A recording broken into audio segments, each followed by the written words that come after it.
money, money, Jordan Belfort. Stacking penny stocks while I'm flipping these birds. Sipping on Ciroc, trip 'em up with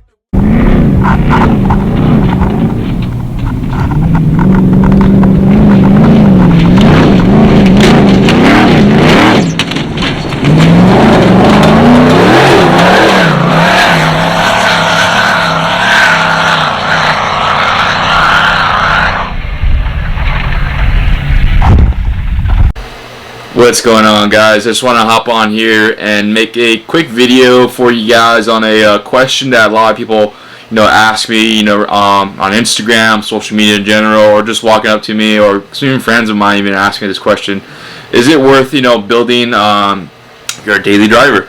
I had a 2017 BMW for a little while, so it was my daily driver for a little while, and then I figured I sell it and just drive one car. And my truck right here, it's a 2018 F-150 5-liter 4x4, and I decided to build it pretty crazy. I mean, for most people it's pretty crazy. Some people it's not too crazy, but in reality I just want to break down a kind of a video on my thoughts and my opinions on building your car to a point where it's pretty crazy, and it can be pretty expensive. So I'll break down some pros and some cons and my thoughts on this subject here.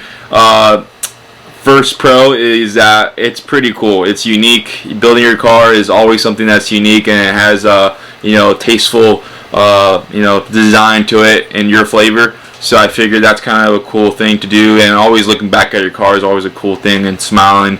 So that's probably one good pro. Another pro is that it stands out. So if you have a car like me, it's F-150, and there's a lot of F-150s out there on the road and the freeways. It's pretty cool to stand out and get some thumbs up, and it makes you feel pretty good, obviously, but it's also a good way of networking. So what I do is I post videos on social media, and people always reach out to me, questions on the build, questions on what I've done to this bumper, for example, stuff like that. And it's a good way to network and meet people, and also at car shows and Cars and Coffee and all that good stuff. I met a lot of people at those Cars and Coffee events, and yeah, it's a good way to network if you're in business. Pass out your business cards, or just talk about cars and talk about stuff outside of work. And it's also good to it's kind of a therapeutic thing. So that's kind of its own thing. But yeah, building your car is always something that I like and I like doing, and it's a good way to have some therapy. Just sit down in the garage and work on your truck and not have to worry about anything else. So another pro is that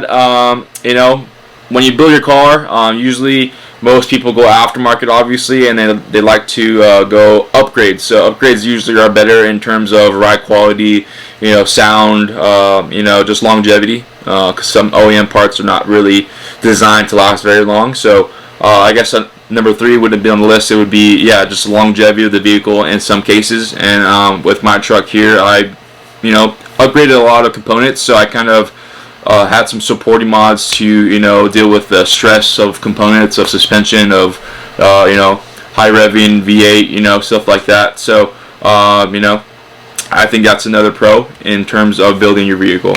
And going to the cons, I would say number 1 is that it's really expensive. Car parts are not cheap. Even truck parts are about probably double the price of car parts, to be honest with you, and especially with suspension.